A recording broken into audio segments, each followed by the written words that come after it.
Hi everyone, कैसे हो आप सभी लोग। आई होप आप लोग अच्छे होंगे। मैं हूं राहुल जेसवाल एंड स्वागत करता हूं आप सभी का एक बार फिर हमारे यूट्यूब चैनल JR ट्यूटोरियल्स में। फ्रेंड्स, आज अगेन आपके सामने one of the most beautiful 8th standard के लिए साइंस सब्जेक्ट का एक और बेहतरीन चैप्टर का आपके लिए एक्सरसाइज का कॉन्सेप्ट सॉल्यूशन लेकर आ गया हूं। एंड जैसा कि आप जानते हो, जस्ट एक दिन पहले ही मैंने 8th स्टैंडर्ड के साइंस का चैप्टर नंबर 2 जिसका नाम है हेल्थ एंड डिसीजेस का जो चैप्टर नंबर 2 है दोस्तों, इसकी शुरुआत की थी, लेकिन वो एक लेक्चर में मैंने पूरा कंप्लीट नहीं किया था। तो वो जो आपको प्रीवियस डे पे मिला होगा वो हमारा क्या था, एक लेक्चर नंबर 1 था, यानी एक्सरसाइज के कॉन्सेप्ट सॉल्यूशन हमने प्रोवाइड किए थे। तो क्वेश्चन नंबर 1 से लेके आगे के 4-5 क्वेश्चन हमने किए थे। तो आज लेक्चर नंबर 2 है जिसमें बचे हुए जो क्वेश्चन है, क्वेश्चन नंबर 6 है, 7, 8, 9 जो है वो हम आपको कंप्लीट कराने वाले हैं। और इसका कौन सा आंसर कैसे आप लर्न कर सकते हो, क्या कॉन्सेप्ट होता है उस चीज का, आपको ये सभी चीज इस वीडियो के अंदर पता चलने वाला है। तो आप लोग को बस एक ही काम करना है, हमारे वीडियो को एंड तक देख लेना है। और दो सबसे इंपॉर्टेंट चीज है कि वीडियो को जब आप देख रहे हो तो जरूर से लाइक कर देना और अपने दोस्तों के साथ शेयर करना। और दूसरी जो इंपॉर्टेंट चीज है वो ये है कि आप हमारे इंस्टाग्राम से हमसे कनेक्ट हो सकते हो। सोशल मीडिया पे कनेक्ट होना बहुत ज्यादा जरूरी है आज के डेट में। तो मुझे इंस्टाग्राम पे फॉलो कर लेना और टेलीग्राम ग्रुप जो है उसको ज्वाइन कर लेना, ताकि आपको फ्री में नोट्स पीडीएफ के फॉर्म में या फिर फोटो के फॉर्म में मिल जाए, जो कि हम लोग डाल चुके हैं। बहुत सारे वीडियोस एंड फोटोज के फॉर्म में जा रहे हैं, तो जाके जरूर करना। ये सभी के जो लिंक है डिस्क्रिप्शन बॉक्स में मिलेगा। इंस्टाग्राम पे फॉलो कर लो और टेलीग्राम पे ज्वाइन कर लो, ठीक है। चलिए वीडियो की शुरुआत करते हैं। तो सबसे पहले क्या पढ़ना है हम लोग को, अगर हम बात करें तो क्वेश्चन नंबर 6 एक्सरसाइज का, क्वेश्चन नंबर 6 तक हम लोग आ चुके थे। तो आज हमारा क्वेश्चन नंबर 6 से आगे के हम लोग पढ़ने वाले हैं। चलो फटाफट से जाएंगे। सबसे पहले यहां पे आप देख सकते हो, give the preventive measures of the following diseases, यानी कि बहुत सारे डिसीजेस होते हैं, हमने पढ़ाई किया इन्फेक्शियस, नॉन इन्फेक्शियस। उसमें से कुछ डिसीजेस के नाम हमें दिए रहेंगे। वो डिसीजेस के जो नाम है, ठीक है, वो जो डिसीजेस के नाम है इसको हम लोग को देखना है और उसके क्या प्रिवेंटिव मेजर्स हो सकते हैं। अगर उस बीमारी से बचना है तो हमें क्या करना पड़ेगा, तो वो चीज यहां पे जानना जरूरी है। और ये रियल लाइफ में हमें काम आने वाला है, यानी कि ये कुछ ऐसे एग्जांपल्स हैं जिसको अगर आप आज समझ ले हो तो समझ लो कि ये बीमारी से आप खुद भी लड़ सकते हो, ये बीमारी से खुद भी आप बच सकते हो। Preventive measures. तो सबसे पहले है हमारा डेंगू। तो डेंगू होता क्या है, सबसे पहले मैं आपको बता दूं कि डेंगू जो होता है ये एक ऐसा बीमारी है जो मच्छर के काटने से होता है, मॉस्किटो बाइट से होता है। और आपको बता दूं कि मच्छर में भी अलग अलग प्रकार होते हैं। ये मच्छर में, ये डेंगू में क्या होता है, एडीज करके एक मच्छर होते हैं, एडीज का मच्छर होता है, एडीज मॉस्किटो। ये प्रजाति का मॉस्किटो अगर आपको काटता है, ब्लड ट्रांसफ्यूज करता है, तो आपको ये जो डेंगू बीमारी है वो हो सकती है। तो आप इसको प्रिवेंट कैसे करोगे, रोकोगे कैसे। तो सबसे पहली बात, हम लोग को एक चीज पता है कि जो मच्छर होते हैं ना वो ब्रीडिंग बहुत फास्ट करते हैं। ब्रीडिंग मतलब क्या होता है, ये लोग का रिप्रोडक्शन बहुत फास्ट होता है। और मच्छर ज्यादातर कहां पाए जाते हैं, जहां पे वाटर लॉग होता है, जहां पे पानी जमा होता है। जैसे कि आपके घर पे अगर कूड़ा कचरा रखा है तो उसको क्लीन करो। मतलब सबसे पहले आप क्या कर सकते हो, क्लीनलीनेस मेंटेन कर सकते हो। आपके घर में एकदम साफ सफाई है, आपका जो गटर नाला वगैरह होता है जिसको हम लोग बोलते हैं ड्रेनेज सिस्टम, अगर ड्रेनेज सिस्टम प्रॉपर है, ठीक है, तो मच्छर का मतलब आप अगर ग्रोथ होना ही रोक दोगे, आपके घर में आपने एकदम पूरा एकदम चकाचक चिकना झाड़ू पोछा एकदम करके आपने रखा, तो मच्छर आएंगे क्या, मुझे एक बात बताओ, नहीं आएंगे मच्छर। अगर आप जहां पे रहते हो आपके आसपास अगर गटर है, नाले है और उसके ऊपर बहुत रोज क्लीनिंग होता है, रोज उसके ऊपर डिसइंफेक्ट जो स्प्रे होता है गवर्नमेंट आके छिड़कती है, ग्राम पंचायत वाले छिड़कते आके, तो कहीं ना कहीं जितने भी मच्छर होंगे वो क्या हो जाएंगे, मच्छर मतलब मॉस्किटो, यार मच्छर बोल रहा हूं, किल हो जाएंगे, ठीक है, मच्छर क्या हो जाएंगे, मर जाएंगे। तो कहीं ना कहीं आपको क्या करना पड़ेगा, अगर आपके आसपास कोई छोटा मोटा तालाब है जहां पे मच्छर बहुत आते हैं, तो आपको पता है कि तालाब में ना एक मच्छी आती है जिसको हम लोग बोलते हैं लार्वे ईटिंग फिश। क्या बोलते हैं, लार्वे ईटिंग फिश। ये फिश ऐसे होती है, जो मच्छर के जो लार्वा होता है ना, जो पहला स्टेज होता है जब मच्छर पैदा होते हैं, तो उसके स्टेज में वो लार्वा स्टेज में होते हैं, एकदम छोटे से लार्वा स्टेज में होते हैं वो लोग, जैसे अंडा होता है वैसे उनका लार्वा होता है। तो लार्वे स्टेज में जब होते हैं तो जो फिशेस होती है पॉन्ड में, छोटी छोटी मछली होती है, वो इनको खा के खत्म कर देती है, यानी कि मच्छर जो है वो ग्रोथ होने के चांसेस कम होते हैं, रिप्रोडक्शन ही ज्यादा नहीं हो पाएगा, उनका ग्रोथ रुक जाएगा। तो लार्वे ईटिंग फिश हम लोग पॉन्ड में डाल सकते हैं। इसके अलावा जितना हो सके आसपास में पेस्टिसाइड्स का छिड़काव कर सकते हैं। आपने देखा होगा बहुत सारे गवर्नमेंट के ऑफिसर्स एंड ग्राम पंचायत में हो गए या फिर जिला परिषद हो गया, ये सभी लोग क्या करते हैं, छिड़काव करते हैं अलग अलग जगह पे, ताकि मच्छर जो है वो मर जाए। तो पेस्टिसाइड्स का छिड़काव किया जा सकता है। उसके अलावा अगर हम बात करें कि हमको प्रॉपर तरीके से जो ड्रेनेज होता है, जो गटर और नाले होते हैं ना, उसको क्लीन करना बहुत ज्यादा जरूरी होती है। तो प्रॉपर ड्रेनेज क्लीनिंग अगर मैं बात करूं, तो अगर ये सब चीज के ऊपर आप प्रॉपर ध्यान देते हो तो हमारा जो ये खतरनाक बीमारी है जिसका नाम है डेंगू, ये हम इससे बच सकते हैं। और तो यही हमारा क्या है, प्रिवेंटिव मेजर्स है। क्लियर है, समझ में आ गया। तो ये था सबसे पहला क्वेश्चन, क्वेश्चन नंबर 6 का नंबर 1 क्वेश्चन। अब जाते हैं क्वेश्चन नंबर 2 की तरफ। क्या है क्वेश्चन नंबर 2, जो कि है कैंसर। कैंसर क्या होता है, कैंसर आप जानते हो, अलग अलग विभिन्न प्रकार के कैंसर होते हैं, ठीक है। अब ये जो कैंसर है इससे हम लोग कैसे बच सकते हैं, क्या हो सकता है इस चीज का प्रिवेंशन। अब सबसे पहले अगर आप अपना डाइट को बहुत अच्छी तरीके से फॉलो कर रहे हो, हेल्दी डाइट फॉलो कर रहे हो, तो आपके कैंसर होने के चांसेस कम हो जाएंगे। क्योंकि देखो कैंसर पहली बात तो ये ऐसा डिसीज है, अगर हो गया तो एक टाइम था जिसमें कैंसर में सर्वाइव नहीं कर सकते थे, लोग बच नहीं सकते थे, लेकिन आज के डेट में दवाई प्रेजेंट है। हाँ, अनलेस अनटिल आप फोर्थ स्टेज में नहीं पहुंच जाते, हो सकता है चौथे स्टेज में जाने के बाद आपकी रिकवरी नहीं हो पाए और आपकी डेथ हो सकती है। कैंसर कार्सिनोजेनिक है, मतलब जानलेवा बीमारी है, लेकिन इलाज है बहुत सारी। लेकिन उससे हम कैसे बच सकते हैं? हम कुछ ऐसा करते हैं ना डेली कि हमें हो ही ना कर सकते, तो हमें हेल्दी डाइट फॉलो करना पड़ेगा। इसके अलावा अगर हम बात करें कि कुछ लोग ऐसे होते हैं जो एक्सरसाइज थोड़ा भी नहीं करते, तो थोड़ा बहुत तो अपने पास एक्सरसाइज करो, थोड़ा चल लो, थोड़ा वॉकिंग कर लो। जिम नहीं जाते तो भी थोड़ा वॉकिंग, थोड़ा सुबह उठ के लाइक वार्म अप कर लेना। इस प्रकार से चीजें करोगे तो आपका ब्लड सर्कुलेशन काफी अच्छा रहेगा। आपको अल्कोहल जो होता है वो छोड़ देना पड़ेगा। अगर कुछ लोग होते हैं ना कि बहुत ज्यादा, ठीक है, बहुत ज्यादा क्या करते हैं, शराब वगैरह पीते हैं, कुछ लोग होते हैं जो स्मोकिंग करते हैं, ये सभी चीज जो होती है ना वो कहीं ना कहीं कैंसर को कॉज करती है। अलग अलग प्रकार के कैंसर होते हैं,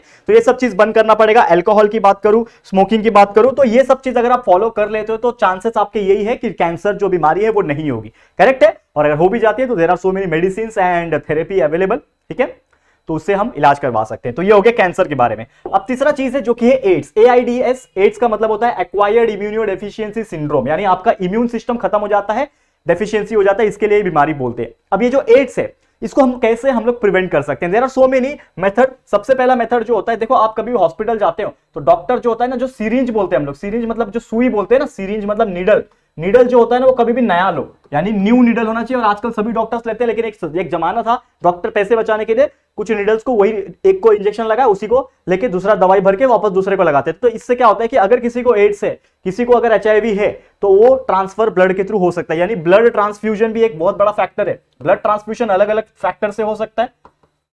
ब्लड ट्रांसफ्यूज, ठीक है, जैसे कि कोई डोनर है जिसको ब्लड की डोनेशन की जरूरत है, तो ब्लड वो डोनेट कर रहा है, उसको था एचआईवी, उसको मालूम नहीं था, तो अगर ब्लड आप ले रहे हो किसी से या फिर अपना भी दे रहे हो तो ब्लड चेकअप बहुत ज्यादा जरूरी है। यानी कि वो उसका प्रॉपर चेकअप होना बहुत ज्यादा जरूरी है, चेकअप करवाना पड़ेगा ताकि कुछ प्रिवेंशन हो सके। इसके अलावा कुछ लोग होते हैं अनसेफ सेक्स परफॉर्म करते हैं, ये भी बहुत जरूरी है। ये बहुत ज्यादा एक बीच में हो गया था कि इंडियंस में खासकर अनसेफ अनप्रोटेक्टेड सेक्स होता था, दैट्स वजह से, इसके वजह से बहुत ज्यादा एचआईवी और एड्स जो बीमारी है वो फैल रही थी। तो एक अननोन पर्सन से नॉर्मली सेक्सुअल कांटेक्ट बहुत कम करना चाहिए। अननोन पर्सन अगर है तो उससे सेक्सुअल कांटेक्ट बहुत कम करना चाहिए। ये सब चीज अगर आप प्रिवेंट कर रहे हो, प्रिवेंशन कर रहे हो, तो डेफिनेटली एड्स जैसे खतरनाक बीमारी, जानलेवा बीमारी से आप बच सकते हो। ठीक है, क्लियर है, समझ में आ गया? तो ये था हमारा एड्स के बारे में, क्लियर है। अब चलते हैं नेक्स्ट क्वेश्चन की तरफ। क्या बोल रहा है अगला क्वेश्चन? अगला क्वेश्चन है एक्सप्लेन द इंपॉर्टेंस। अब क्या होता है इंपॉर्टेंस? अगर हम यहां पे देखेंगे तो ये है, हमें कुछ टॉपिक ऐसे दिए होते हैं, इसका हमें मतलब शॉर्ट नोट्स टाइप लिखना होता है, इंपॉर्टेंस बताना चाहिए। और आपको एक और चीज बता दूं कि ये सब चीज लिखा हुआ है मेरे पास, ये आपको मैं दे दूंगा नोट्स के तौर पे, फोटो डिस्प्ले कर दूंगा। तो टेलीग्राम ग्रुप है हमारा, जिसका लिंक डिस्क्रिप्शन बॉक्स में दिया हुआ है, आप ज्वाइन कर लो टेलीग्राम ग्रुप हमारा फटाफट से। और सभी 8वीं के बच्चे या फिर सभी बच्चों को आप बोल सकते हो, Telegram group free of cost है, आप ज्वाइन कर लेना, लिंक डिस्क्रिप्शन में दिया है। बस आपको एप्लीकेशन चाहिए टेलीग्राम, जो कि प्ले स्टोर से मिल जाएगा, डाउनलोड कर लेना और हमारे जेआर ट्यूटोरियल चैनल को ज्वाइन कर लेना। ठीक है, अब ये जो बैलेंस डाइट है इसका हमें क्या बताना, इंपॉर्टेंस बताना है। सबसे पहले बैलेंस डाइट क्या होता है? बैलेंस डाइट का मतलब होता है एक ऐसा खाना है जिसमें आपको कार्बोहाइड्रेट्स मिल जाएगा, ठीक है, एक ऐसा खाना जिसमें आपको कार्बोहाइड्रेट्स मिल गया, आपको प्रोटीन मिल गया, आपको फैट्स मिल गया, आपको मिनरल्स मिल गया, ठीक है, आपको विटामिन मिल गया, एंड साथ ही में मोस्ट इंपॉर्टेंट थिंग जो कि है दोस्तों वाटर। मतलब अगर आप एक ऐसा खाना खाते हो जिसमें आपको थोड़ा सा कार्बोहाइड्रेट भी मिल रहा है, प्रोटीन भी मिल रहा है, थोड़ा फैट्स भी है, थोड़ा मिनरल विटामिन भी है, थोड़ा पानी भी है, ये सभी मिला के अगर आप एक बैलेंस डाइट खाते हो तो कहीं ना कहीं आपका जो सेहत है वो हमेशा फिट रहेगा। यानी कि हमेशा आप खुद को एनर्जेटिक महसूस करोगे, आपको जो चीज की रिक्वायरमेंट थी, जितनी एनर्जी की रिक्वायरमेंट थी वो आपको मिलती रहेगी। साथ ही में जो अननेसेसरी जो डिसीज पैदा होती है वो नहीं होगी, इससे हम लोग बच सकते हैं। एंड ऐसे और भी कई सारे फैक्टर है बैलेंस डाइट की, अगर हम बात करें यहां पे, ये हमें हेल्प करता है ताकि हम लोग आराम से फिट रह सके, स्टे फिट। अगर हम एक बैलेंस डाइट, आप देखो जो लोग एकदम साफ सुथरा और अच्छा बैलेंस डाइट खाते हैं वो फिट रहते हैं, लेकिन जो लोग फैटी वाली चीजें खाते हैं और जंक फूड खाते हैं उनके ऐसे बड़े बड़े तोंद निकले होते हैं। आपने देखा है कि नहीं देखा है? तो इस प्रकार से होता है, क्यों? फैट एक्यूमुलेट होता है, और वो फैट एक्यूमुलेट होने की वजह से ओबेसिटी होता है, ओबेसिटी से हार्ट डिसीज एंड बहुत सारी डायबिटीज जैसे बीमारी हो सकती है। तो ये सब चीज बहुत ही गलत है। तो स्टे फिट रहने के लिए, साथ ही में डिसीज से दूर रहने के लिए, जैसे मैंने बोला कि हम जो है एक बैलेंस डाइट जो है उसको फॉलो कर सकते हैं। साथ ही में हमारा जो इम्यून सिस्टम होता है ये बहुत इंपॉर्टेंट चीज है, क्योंकि देखो दुनिया में बहुत सारी बीमारियां फैल जाती है, बहुत सारे वायरस चले हैं जैसे कि आप जानते हो, लेकिन अगर जिसका इम्यून सिस्टम बहुत स्ट्रांग था उसको बीमारी नहीं पकड़ा, लेकिन जिसका इम्यून वीक था उसको वायरस पकड़ा और वो कुछ ही दिनों के बाद उसकी डेथ भी हो गई। हमने बहुत सारे डेथ देखे हैं कोविड के टाइम पे, इवन मेरे रिलेटिव्स में मैंने देखे जिनका इम्यून इतना स्ट्रांग नहीं था, लेकिन क्या कर सकते हैं, ठीक है ना। तो इम्यून सिस्टम स्ट्रांग बनाना बहुत जरूरी है। एंड वो कहां से बनेगा? आप अगर बैलेंस डाइट सब कुछ अच्छे से खा रहे हो तो आपको मिलेगा। साथ ही में आपका जो वेट है उसको मेंटेन करना आज के डेट में बहुत ज्यादा जरूरी है, क्योंकि आप कुछ भी अगर जंक फूड खा रहे हो, बहुत सारे ऑयली चीजें, फैटी चीजें खा रहे हो, तो आपका जो वेट है बहुत ज्यादा बढ़ेगा, जिसकी वजह से आपको बहुत सारी बीमारी हो सकती है। तो वेट को मेंटेन करना बहुत ज्यादा जरूरी है। साथ ही में जो बॉडी फैट होता है, जो एक्स्ट्रा बॉडी फैट होता है जिसकी हमें जरूरत नहीं है, इसको भी रिड्यूस करने के लिए हेल्प करता है बैलेंस डाइट। ठीक है, तो ऐसे कई सारे चीजें हैं। गुड एनर्जी हो गया, ये सब चीज हमें प्रोवाइड करता है बैलेंस डाइट, इसीलिए बैलेंस डाइट लेना और खाना हमें बहुत ज्यादा जरूरी होता है। क्लियर है? समझ में आ गया? तो ये था हमारा क्वेश्चन नंबर 7 का पहला आंसर। उम्मीद करता हूं इसका कॉन्सेप्ट समझ में आ गया होगा। इसका पूरा रिटर्न पार्ट आपको टेलीग्राम पे मिल जाएगा। जाओ टेलीग्राम चैनल पे, हमारे लिंक डिस्क्रिप्शन में दिया हुआ है, ठीक है, जाके ज्वाइन कर लेना। फ्री में नोट्स मिलता है वहां पे, कुछ नहीं है, हमारा चैनल है वहां पे, फ्री में नोट्स प्रोवाइड करते हैं। कुछ लोग बोलते हैं सर यूट्यूब पे डालो, कैसे डालू, पीडीएफ कैसे डालू, बताओ। इसमें नहीं डाल सकते ना, यूट्यूब पे वीडियो हम डाल सकते हैं और बाकी चीज डाल सकते हैं, लेकिन जो पीडीएफ होता है ना वो नहीं डाल सकते। तो पीडीएफ के लिए आपको टेलीग्राम ग्रुप बेस्ट है, ठीक है, इसके लिए हमने बनाया हुआ है एक ग्रुप,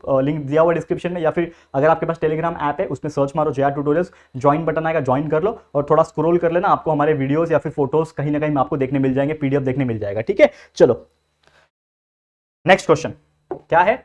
हाँ, फिजिकल एक्सरसाइज एंड योगासन। फिजिकल एक्सरसाइज, योगा कर लो, जिम कर लो, जो भी बात है, ये सभी चीज फिजिकल एक्सरसाइज में आ जाते हैं। तो ये क्यों जरूरी है मुझे बताओ, इसका इंपॉर्टेंस क्या है? क्वेश्चन यही पूछा है ना, व्हाट आर द इंपॉर्टेंस। तो हमारे लिए एक्सरसाइज करना क्यों जरूरी है? सबसे पहले एक्सरसाइज अगर हम करेंगे तो हमारे बॉडी में ब्लड सर्कुलेशन बहुत अच्छा होगा। हमारे बॉडी में ब्लड सर्कुलेशन अच्छा होगा तो हमारे जितने भी ऑर्गन्स होंगे वो बहुत अच्छी तरीके से होंगे, बहुत अच्छी तरीके से काम करेंगे। हम लोग काफी ज्यादा फिट लगेंगे, दिखने में अच्छे लगेंगे, दिखने में गुड लुकिंग लगेंगे।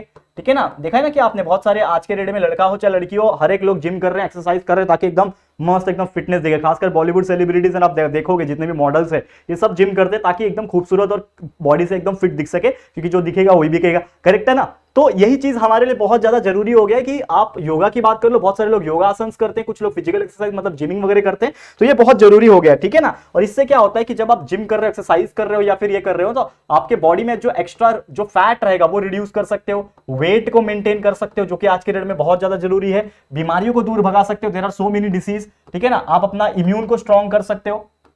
ठीक है ना? आपके बॉडी में आप क्या ला सकते हो? स्ट्रेंथ ला सकते हो, ये बहुत जरूरी है। जैसे कि मैं बीच में जिम ज्वाइन किया था मैंने, ठीक है ना, मेरे को टाइम नहीं मिलता है, लेकिन मैंने जिम ज्वाइन किया, लगभग 6 महीना मैंने जिम किया।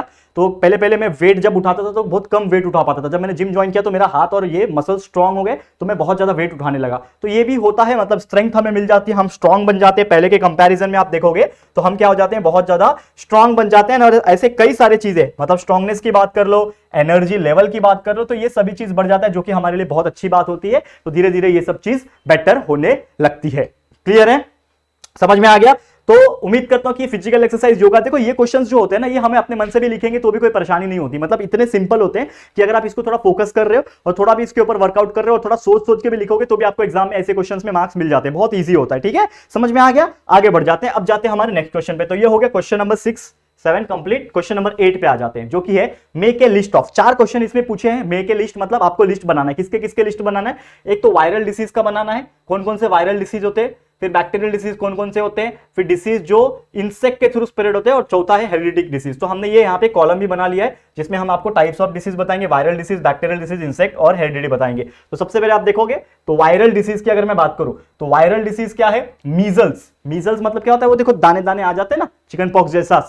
चिकन पॉक्स होता है, स्मॉल पॉक्स होता है, वैसा मीजल्स भी होता है। मम्स आ जाते हैं, मतलब वही है, दाने जाने रेड रेड स्पॉट्स आ जाते हैं। स्वाइन फ्लू हो गया, चिकन पॉक्स हो गया, ऐसे कई सारे चीजें जो वायरल डिसीज है, मतलब वायरस से फैलते हैं। आप बहुत सारी चीजें लिख सकते हो अपने मन से भी, कोई परेशानी नहीं है। दूसरा है बैक्टीरियल डिसीज, मतलब जो बैक्टीरिया की वजह से फैलता है। ठीक है, बैक्टीरिया से फैलता है। टीबी जिसको बोलते हैं ट्यूबरक्लोसिस, इसका नाम क्या है? टीबी, ट्यूबरक्लोसिस हो गया। डिप्थेरिया हो गया, टेटनस आप जानते ही हो।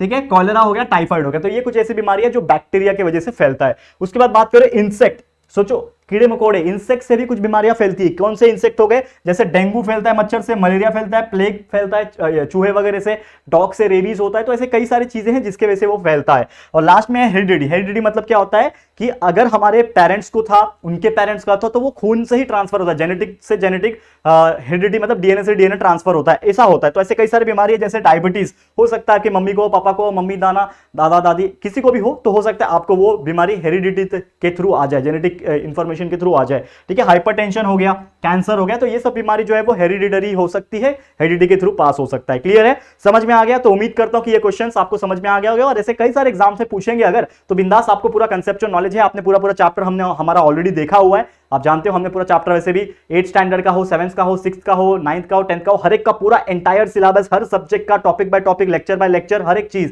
पहले से ही हमारे चैनल पे है। जेआर ट्यूटोरियल्स पे आप जाके सर्च करोगे तो आपको हर एक चीज मिल जाएगा। बस इतना ही बोलना चाहूंगा, अच्छे से पढ़ाई करते रहो। तो दोस्तों इसी के साथ आज का लेक्चर समाप्त होता है, जिसमें हमने आपको पूरा एक्सरसाइज का जो रिमेनिंग बचा हुआ एग्जांपल्स था वो करा दिया। अब इसके बाद भी 1 से 2 क्वेश्चन है, लेकिन वो बहुत ज्यादा नॉर्मल है, सिंपल है, इसको आप अपने मन से भी कर सकते हो, कोई परेशानी आपको नहीं होगी। ठीक है, चलो फिर आज के लिए इतना। ये चैप्टर नंबर 2 भी कंप्लीट हो गया इसी के साथ एक्सरसाइज का। वैसे आगे भी रोज हम लोग ला रहे हैं, कभी ना कभी बीच बीच में हफ्ते में वीडियोस आ रहे हैं, बाकी वीडियोस पहले से ही प्रेजेंट है, अच्छे से देखते रहो, पढ़ाई करते रहो। चलो आज के लिए इतना ही। ये वीडियो आपको कैसा लगा है प्लीज हमें कमेंट करके बताना। वीडियो पसंद आया है, अच्छा लगा है तो प्लीज वीडियो को लाइक कर देना, एंड अपने दोस्तों के साथ जितना हो सके शेयर कर देना। और अगर फर्स्ट टाइम आए हो चैनल पे, अभी तक चैनल को सब्सक्राइब नहीं किया यार, तो फटाफट से हमारे चैनल को सब्सक्राइब कर देना, बाजू में बेल आइकन को प्रेस कर देना, ताकि फ्यूचर में हम कभी भी कोई भी वीडियोस को अपलोड करेंगे तो आप लोगों को नोटिफिकेशंस मिलती रहेगी। ठीक है फ्रेंड्स, तो जल्दी मिलेंगे हमारे न्यू वीडियो में, तब तक के लिए thank you and good bye.